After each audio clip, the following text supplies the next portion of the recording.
So before we begin, we'll chant Jai Radha Madhava. If you know the words, you're welcome to chant along.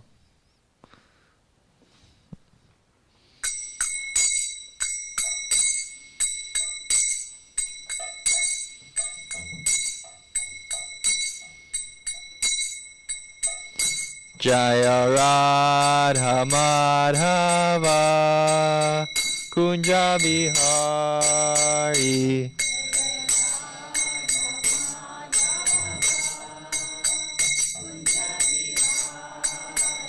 Jaya Radha Madhava Kunja Bihari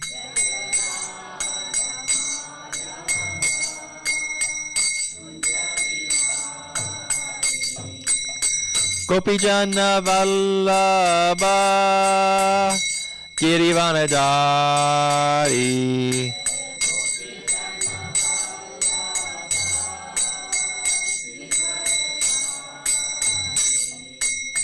Gopijana Vallabha Girivanadari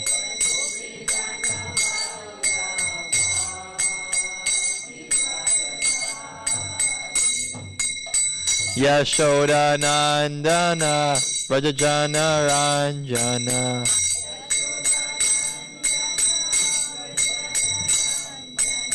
Yashoda Nandana Rajajana Ranjana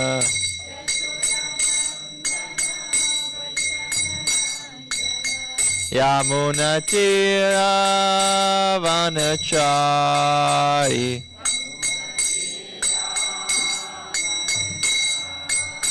Yamuna Tira Vanachari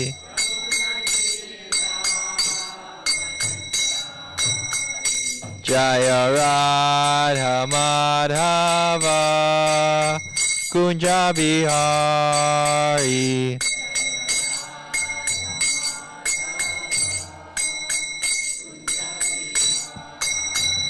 Jaya Radha Madhava Kunja Bihari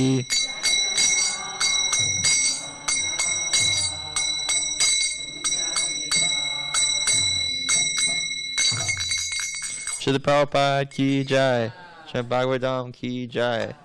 All glories to assembled devotees. All glories to assembled devotees.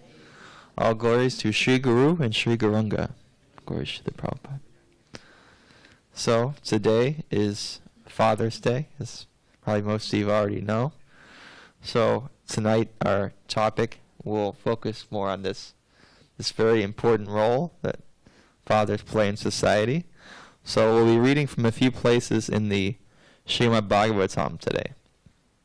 So where we'll begin here is actually with a conversation that Lord Brahma is having with his son, Kardama Muni. Now Kardama Muni, he was a very exalted sage, married sage, but still a very exalted sage. And later he had the Supreme Personality of Godhead, Lord Kapiladev, take birth as his son.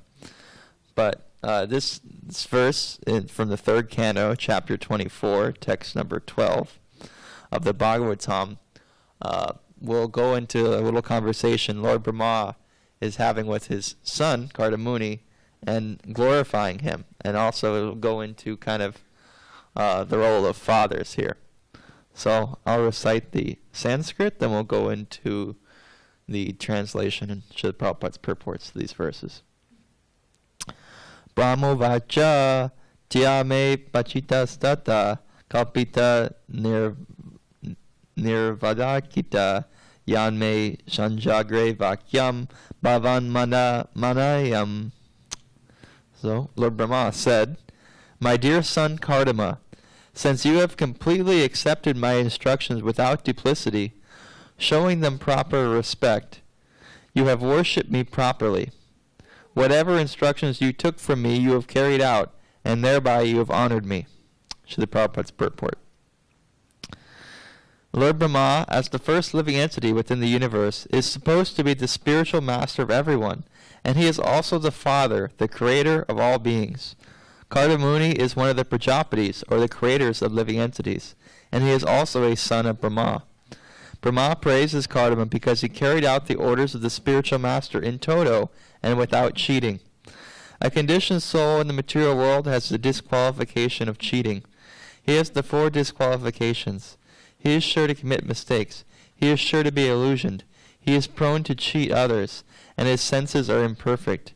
But if one carries out the order of the spiritual master by disciplic succession or by the Parampara system, he overcomes the 4 defects. Therefore, knowledge received from the bona fide spiritual master is not cheating. Any other knowledge which is manufactured by the conditioned soul is cheating only. Brahma knew well that Kardamuni exactly carried out the instructions received from him, and that he actually honored his spiritual master. To honor the spiritual master means to carry out his instructions word for word. So we're just going to read the next verse, and I'll go explain a little bit here. So this is Lord Brahma speaking here further. He says, sons ought to render service to their father exactly to this extent. One should obey the command of his father or spiritual master with due deference, saying, yes, sir. Srila Prabhupada's purport. 2 words in this verse are very important. One is pitari, and the other word is guru. The son or disciple should accept the words of his spiritual master and father without hesitation. Whatever the father and spiritual master order should be taken without argument. Yes. There should be no instance in which the disciple or son says, this is not correct, I cannot carry it out. When he says that, he is fallen. The father and the spiritual master are on the same platform because a spiritual master is the second father. The higher classes are called Dvija, or twice born. Whenever there is a question of birth, there must be a father. When the first birth is made by the actual father, the second birth is made possible by the spiritual master. Sometimes the father and the spiritual master may be the same man, and sometimes they are different men. In any case, the order of the father or the order of the spiritual master must be carried out without hesitation, with an immediate yes. There should be no argument. That is real service to the father and the spiritual master. Vishwanath Chakravarti Thakur has stated that the order of the spiritual master is the life and soul of the disciples. As a man cannot separate his life from his body, a disciple cannot separate the order of the spiritual master from his life. If a disciple follows the instruction of the spiritual master in that way, he is sure to become perfect. This is confirmed in the Upanishads. The import of Vedic instruction is revealed automatically only to one who has implicit faith in the Supreme Personality Godhead and in his spiritual master. One may be materially considered an illiterate man, but if he has faith in the spiritual master as well as in the Supreme Personality Godhead, then the meaning of the scriptural revelation is automatically manifested before him. Om Jnanat Mandasya Yaranjana Shalakaya Chakshur Mitamyena Tasmai Shri Gurave Namaha. I was born in the darkness of ignorance, and my spiritual master is opening my eyes with the torchlight of knowledge. I offer my humble obeisances unto him and all members of Sri Parampara. So here in these verses, Lord Brahma is glorifying Kardamuni for the respect that Kardamuni is showing to himself, Lord Brahma. So this is the Vedic culture. Vedic culture is explaining the proper relationship that the son should have with the father. There should be a sense of respect and acting according to the commands of the father.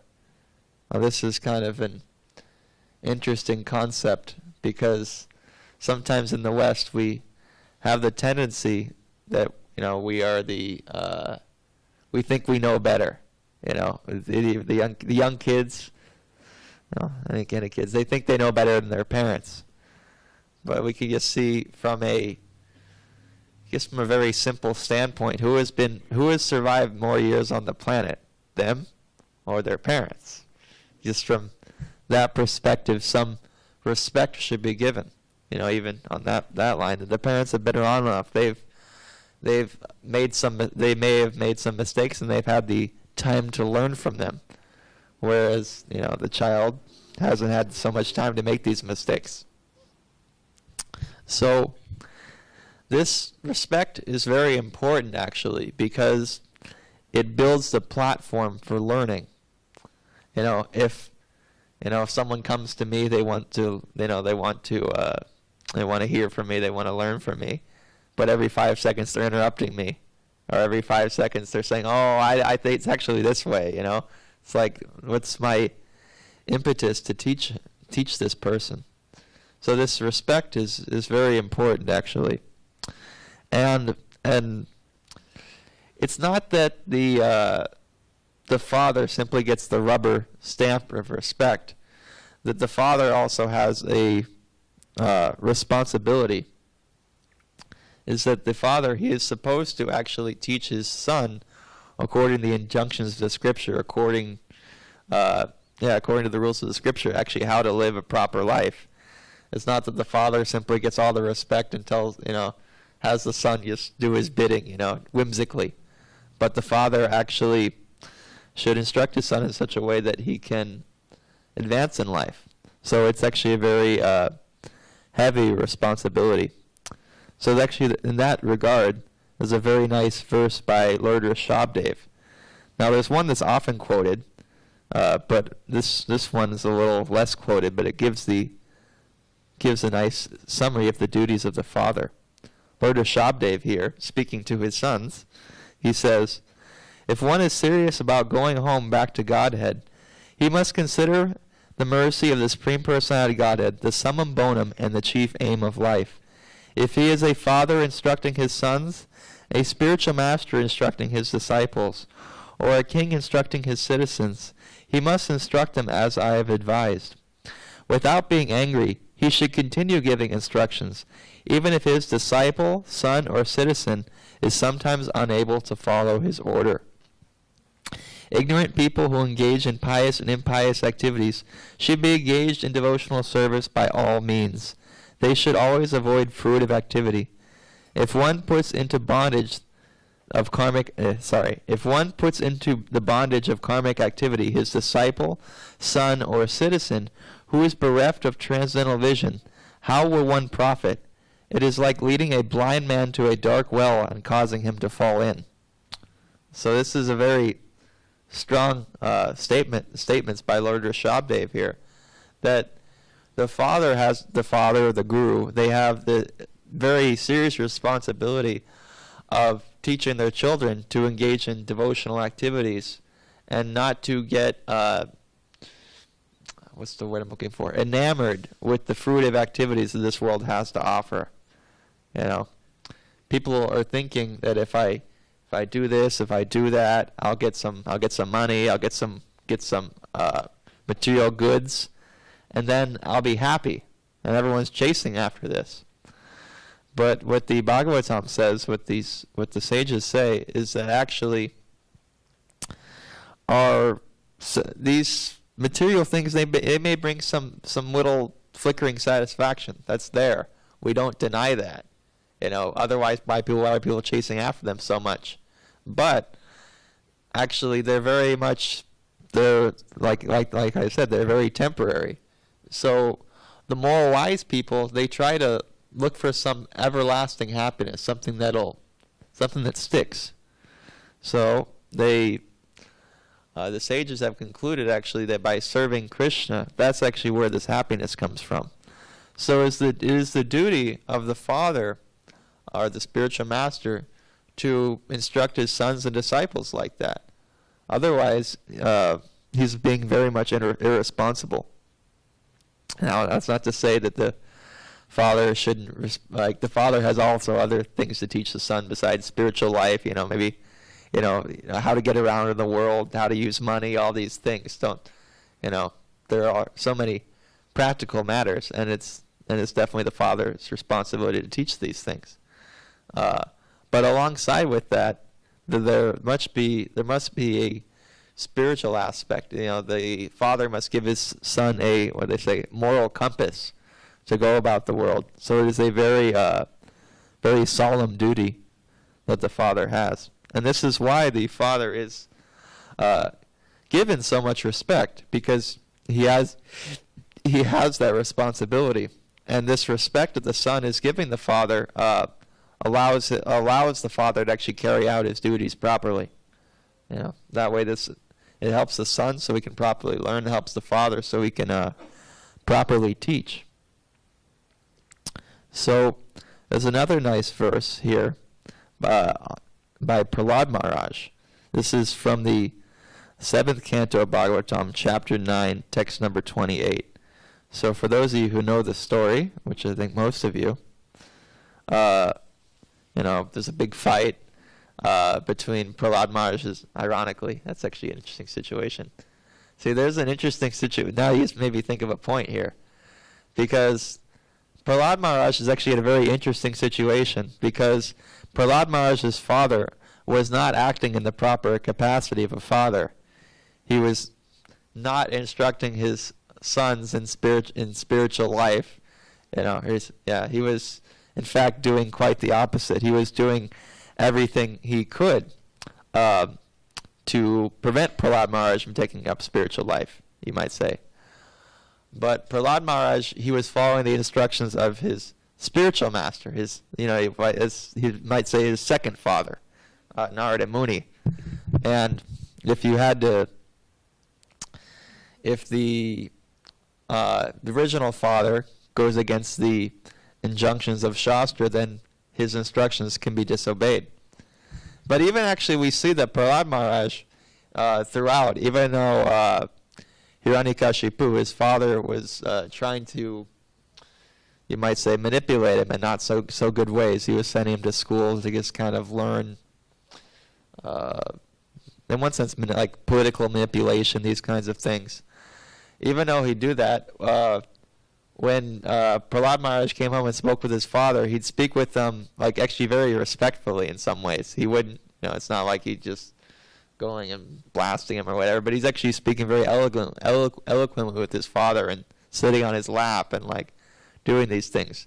But at the same time, he's preaching Krishna consciousness to him. He's like, when his father asked him, what's the best thing you learned in school today? He's preaching Krishna consciousness. He's not just telling him like what the teachers told him. He's not just doing that.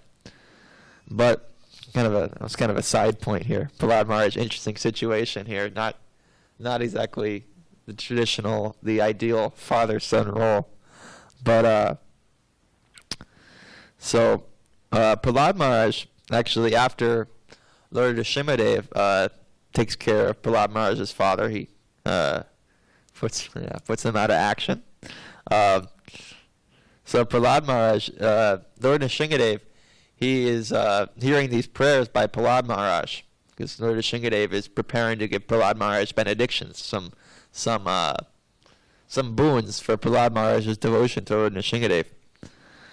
And Prahlad Maharaj is saying, he says here, "My dear Lord, O Supreme Personality of Godhead, because of my association with material desires, one after another, I was gradually falling into a blind well full of snakes, following the general populace. But your servant Narada Muni kindly accepted me as his disciple and instructed me how to achieve this transcendental position. Therefore, my first duty is to serve him. How could I leave his service?" So what really sticks out to me in this verse, what makes it memorable to me, is this last line here. How could I leave his service?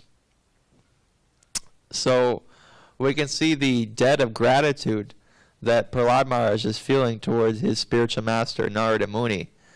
That even in one sense you could say like, okay, Prahlad Maharaj has learned what he needed to from Narada Muni, and thank you very much, Narada Muni. Harekrishna, I'm gonna go do my own thing.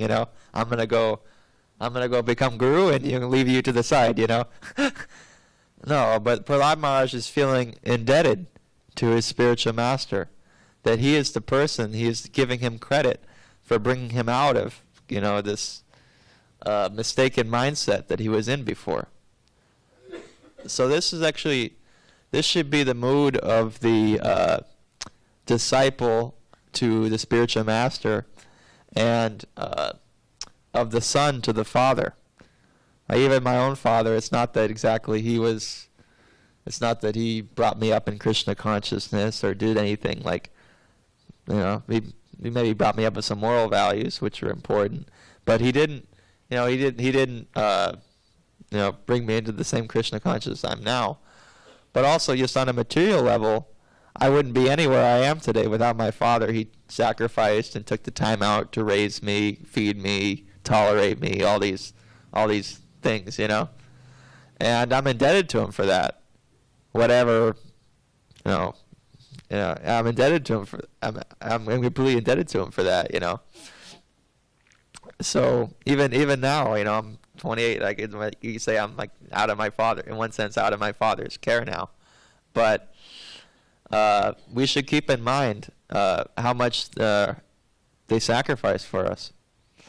And similarly, the disciple should keep in mind that actually his position that he's in is only due to the mercy of his spiritual master. It's not that he has achieved this simply on his own. So therefore, this service attitude should remain, that I want to do something to help them. I want to do something to further. I want to do something to satisfy them.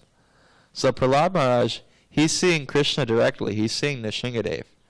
And it's not that he just, okay, I've seen Nrsingadev, I've achieved the goal, and forget about Narada Muni. But it's actually that he really feels indebted.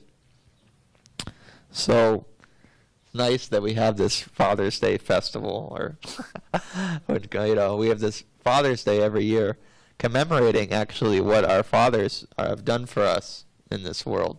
And they have a very important role to play, and it's actually it's important that actually they know it. Aspiring fathers, would-be fathers, should know the role they have to play, and that sons know the role they have to play in relationship with their father. And this way, the relationship can be harmonious.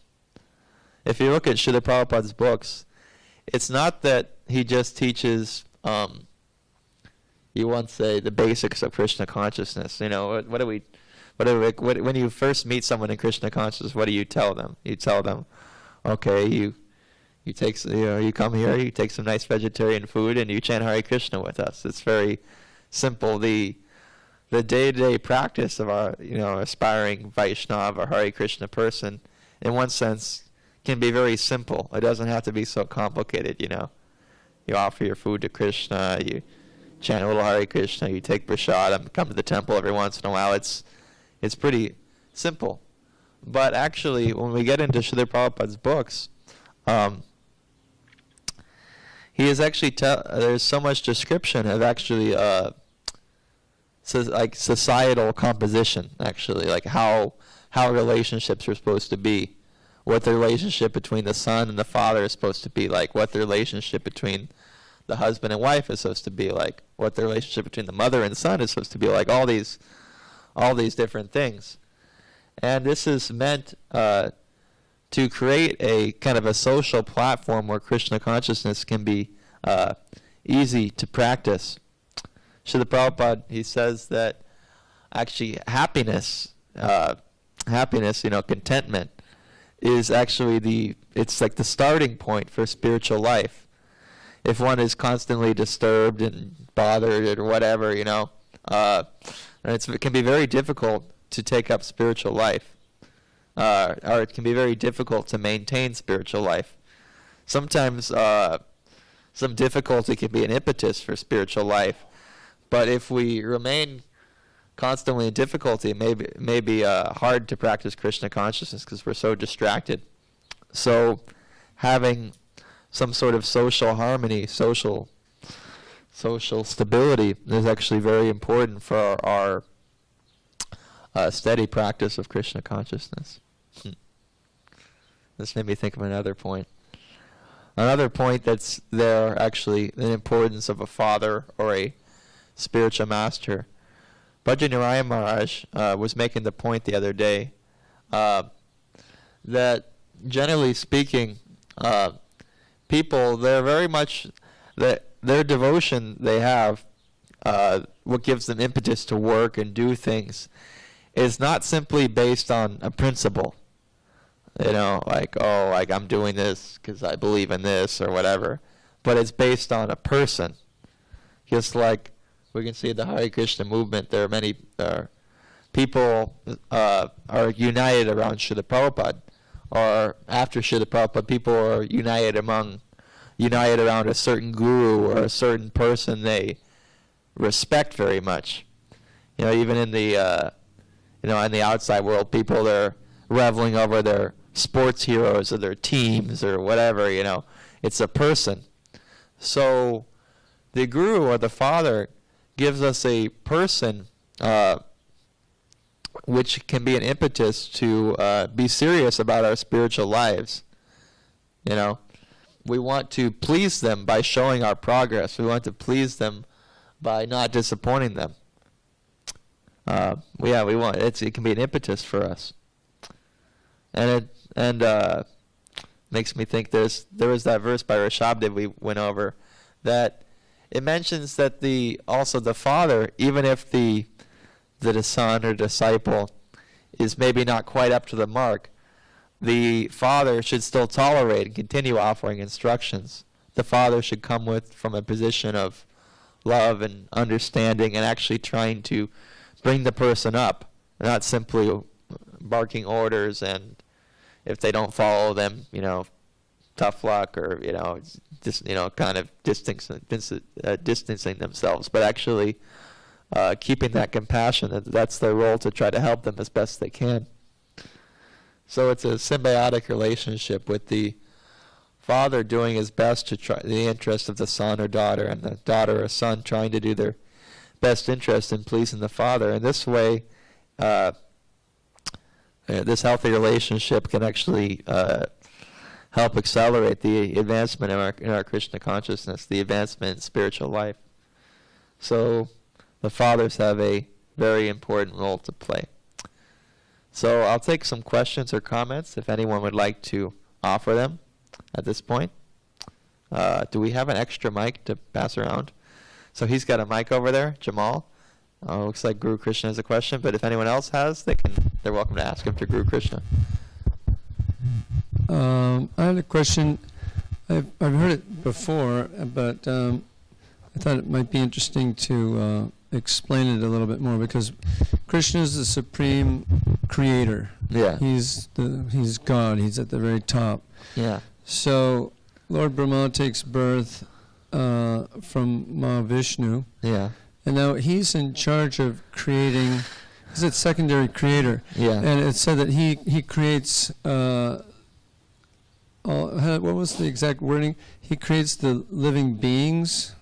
The word is beings, but isn't it actually he creates all the different forms of life? Because he doesn't create the soul. Yeah. He doesn't create the living entity.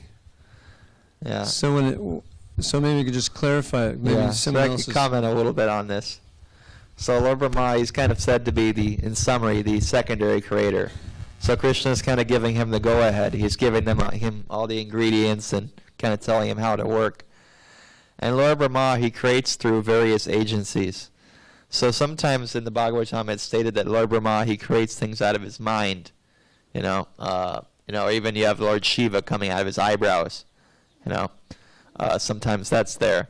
But also another thing that Lord Brahma does in the creation of the universe, he has all these Prajapatis, which are basically designated people to create progeny.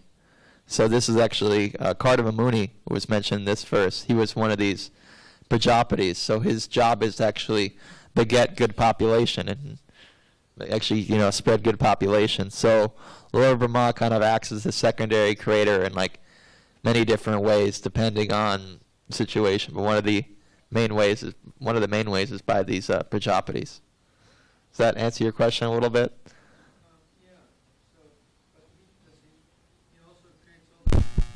It's like we see there's so much variety. Yeah. So is he creating all this variety of plants and insects, all the variety of body that there is? That's how Krishna's creating everything through Lord Brahma. Yeah. Right? As far as my understanding goes, he is doing that. But one thing that's there is that in one sense these bodies are there because of our desires. Some living entity has a certain desire to do this, this, and that, and there's a certain body in which the living entity can do these things. So it's not so much that these bodies, they have a particular purpose as well. So I guess I'll say that. Yeah. Okay. Any other questions, comments? Okay. Are the things that we want, are they the things that Krishna wants? Are the things that we want the things that Krishna wants? Well, it depends on what we want, actually. Because the thing is, in one sense, the whole point of this Krishna consciousness movement is to change our desires for doing things that'll please Krishna, change our desires to Krishna's desires. You could say, because right now our desires aren't exactly in sync. We might want to do things, just like you see people out there in the world.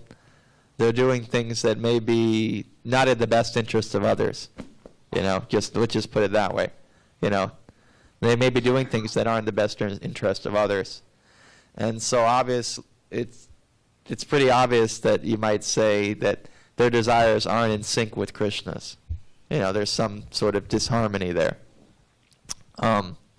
So our desires at the moment may not be totally in line with Krishna's desires, but the practice of chanting Hare Krishna by reading Srila Prabhupada's books, associating with devotees, taking prasadam, the whole process is to gradually kind of change our desires into desires like things that Krishna would want, things that Krishna would be happy with. Does that help answer your question? Are some of the things that Krishna wants for us, could they look like evil from our perspective? It depends on how you define evil, because just like a child, let's just say it's Halloween. I don't know how much this, in my neighborhood, when I was young, I got a lot of candy on Halloween. We go through the neighborhood, and it was like a kid-friendly neighborhood, so, you can walk around there, and you get lots of candy, and so after getting this lots of candy, generally there's some parental supervision, to make sure the child doesn't overindulge in this candy. Now, when maybe the parent might have to take the candy away from the child at some point to restrain him, to keep the child from getting sick. Now, the child might think of the parent as evil. What are you doing to me? You're stopping my enjoyment. What kind of sick person are you? Come on, and they might scream and throw a tantrum or whatever, So, in one sense, I'd say some of the things that Krishna wants from us, they might seem harsh. They might seem, you might say, you use the word evil, but they might seem like that to us. Like war? What? That's a complicated subject, actually. That takes a little more time to explain than I think we have time here. Yeah. So if you want to talk about that, we can talk a little aside from this, but I think it's kind of beyond the scope of this discussion at this point. You had a question? What are the duties of a dad? What are the duties of children? I'll try to summarize a little bit. So, as the father, among other, the basic things, what do you like? Food, clothes, shelter, medicine. That's the basics. I think everyone kind of understands that. Kind of basic duties. Another thing is to actually see that the child is educated, not just material education. That's important. That child needs to know how to get along in the world. But also some sort of spiritual education, some sort of moral understanding should be given to the child, and that should be given through instructions and also through practical demonstration of her own character. That's a very important thing as well. We can't just tell the child, oh, don't cheat, don't lie, whatever, and then just like go do the thing ourselves. The kids will see that, you know. So it's very important that the parents set a very good example for the child. And I'd say the child, as we mentioned a little bit, has to try to do their best to respect their parents and listen to them, you know, and not give them too hard of a time as possible, you know. Because the parents, they have a hard job to do, you know. Like I guess when you're a kid, when I was a kid, I used to think like everything like was kind of automatic, you know, like you go to the store and like everything's very nice and clean and like whatever, everything's kind of like smooth. But when you get kind of older, you realize that like, you know, the people who are like new parents, you know, kids that are 1, 2, 3 or whatever, they're just doing this for the first time. They don't really know what they're doing. Like they have some idea, they have peers to guide them, but they're still like kind of like, they're new at it. They're rusty people, and people aren't perfect. So children, they should respect their parents, but also understand their parents might make mistakes too, you know, and if shouldn't expect them to be perfect either, you know. So that's maybe one comment I'll have on that. Does that help a little bit? Yes, thank you. All right, over here. Thank you. What exactly is Krishna consciousness, and how does one achieve it? Okay. So, Krishna consciousness is kind of a word that our guru Srila Prabhupada, he coined.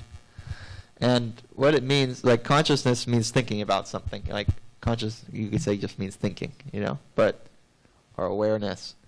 So Krishna consciousness means thinking about Krishna or things in relation to Krishna. Now, just taking a step back further, who is Krishna? You know, that's an important thing to notice, or to know. Krishna, the word means all attractive.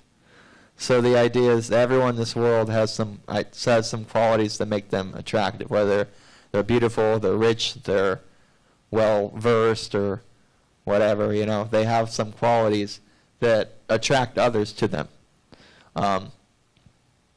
So the idea is Krishna, he has these in full. He's the most beautiful, he's the most wise, he's the most strong, he's the most knowledgeable, you know, he's the most witty, whatever, you know, he's got all these, you know.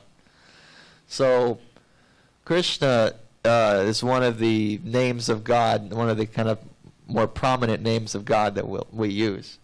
So in the Krishna tradition, that God, there's the understanding that God is a person, not exactly like people like us, in the sense that he is many qualities that set him above and beyond us, namely that he doesn't grow old, he doesn't, you know, so many things. He doesn't grow old, you know, he lives forever, you know, things like this. He's supremely powerful and he can create and destroy the universe, little things that we can't do, you know.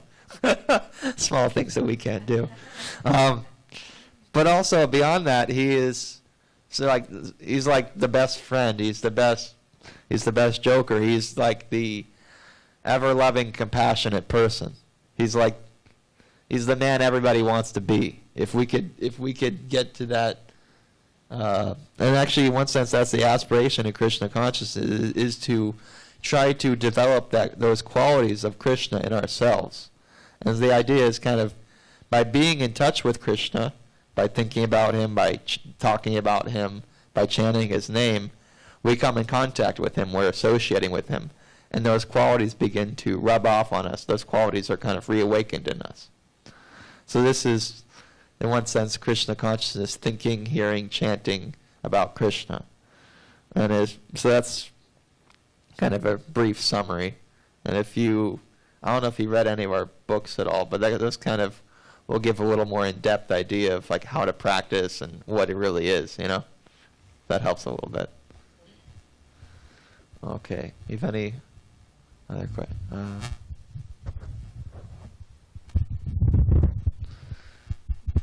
So what happens if, like, so Srila Prabhupada, as I understand it, his guru told him to go to the West. Yeah. Okay. But he took like 30 years to do it. Yeah. So I don't know if his guru was still alive when he went. No, he was, yeah. So could it have seemed that he was disobedient to his guru? Like if I became initiated and a guru asked me to do something, Yeah, but I didn't do it, yeah. what happens to me? And I'm trying to. Yeah, okay. That's an interesting question. Well, one thing that's there is that the guru should hopefully be wise enough not to ask the disciple something that he isn't capable of. That's an important thing of the guru, that the guru doesn't ask the disciple to do something totally outrageous and impossible for him. You know, so like you can have in your answer your own situation, and like gurus these days are sensitive towards that. Like, you know, if the guru might not always give like direct instructions. They might give suggestions. You know, some instructions are there, like that are made more firm. But the guru might suggest, I think you maybe should do this service, or I think you should go here or whatever. You might say, no, I can't do that. I have this, this, and this. And you might say, okay, then you do this, you know. So it's not that although those purports, they are saying, okay, like, Guru says this, Father says this, and you go do it. That's it. That's, in one sense, the attitude should be there. But it's not that the Guru is just like a brick wall, and he's not up for, like, conversation and like understanding and like actually seeing what you're capable of. You know, it's not that the guru is just, and that's it. You know, hope that. Yeah, as far as Srila Prabhupada goes, I don't know, like, I'm not exactly sure, like, maybe some peoples could interpret it like that. Maybe he waited too long, but you could, if you look at his life, in one sense was preparing for that. All right. Yeah, so in relation to your question, my spiritual teacher, who is a disciple of Srila Prabhupada, he was instructed by Prabhupada to write because Prabhupada thought he was a good writer. And he was spending some time with Prabhupada. He was traveling with Prabhupada, this and that. And so this was many, many years ago, like, I don't know, 40 years ago, whatever, when he was a young man. But he was feeling discouraged because he wasn't getting a chance to write, because he was so busy doing so many other things. His authorities or his people he was under was having him doing other things. So they were separated for some time, and then Prabhupada and him met. And there was a bunch of devotees there, and then Prabhupada asked him. He said, "So, Giriraj, are you writing?" And then my spiritual teacher just kind of like, he didn't say anything. He was just a little discouraged. And then Prabhupada said, "Okay, we could talk later." So then they spoke later, one-on-one, and then my spiritual teacher said, "Oh, Prabhupada, I feel so bad. I'm sorry, I haven't had an opportunity to write. I've been so busy with other things, this and that." So then Prabhupada said, "Oh, that's okay." He said, I was also instructed by my guru to write, but sometimes I'm so busy and I'm not able to do it. And then Prabhupada said, so you could suspend the order of the spirit of the guru, but you can't neglect it. And then Prabhupada gave the example of himself. He said, my guru gave me the order to come to America 30 years prior, 40 years prior, when I was a young man. But then I came when I was like 70. So I suspended the order, but I didn't neglect it. So, yeah. Thank you. Yes. Is Krishna consciousness like being in romantic love times 100? That would be a kind of, how should I put this? I was thinking of the acharyas, how they would put it. But the thing is, we can't, our Srila Prabhupada, here's an example I could think of. Srila Prabhupada, he give the example of the frog in a well. So one time, his name's called him Dr. Frog or Professor Frog, you know.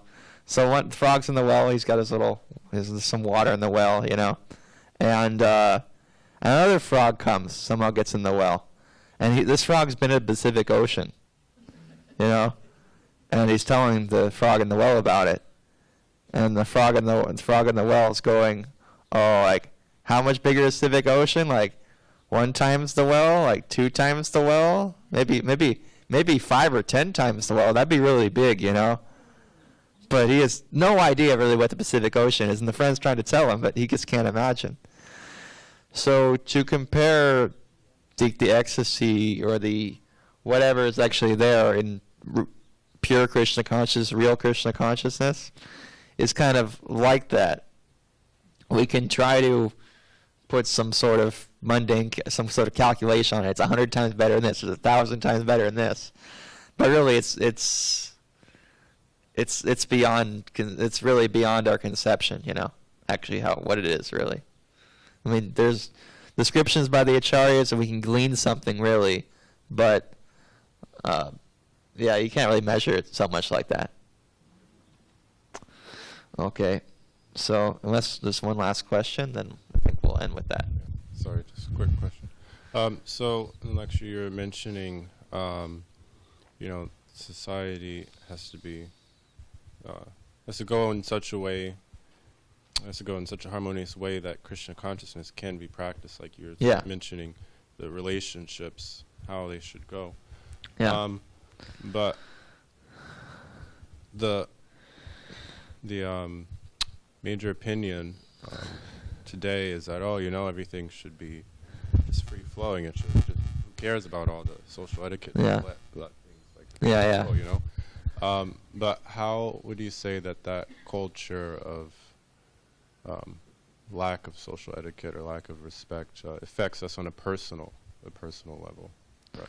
Uh-huh. Does that make sense? Well, one thing is that we're people of the world. We associate with people who subscribe to that kind of philosophy, and also some of it may rub off on us. It's definitely there. So I would say, kind of, for our own personal selves, it's important for us to be fixed up on actually what we think is right, not necessarily and based on Srila Prabhupada's teachings, not just like what our mind says, but what we know is right according to Srila Prabhupada. Now, one might not be able to always act like, it's like, okay, I read in Srila Prabhupada's books, okay, the relationship's supposed to be like this and this and this, but it's not. Like, yeah, this person doesn't want to treat me like that, or whatever, you know.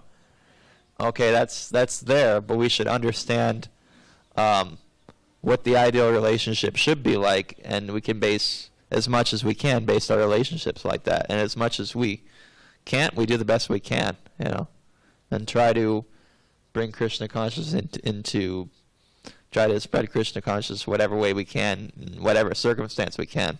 But we should understand what the ideal is and try to lean towards that direction as much as we can. If that makes any sense. Okay. I think I'll end here. Thank you all very much for listening. We'll have kirtan now.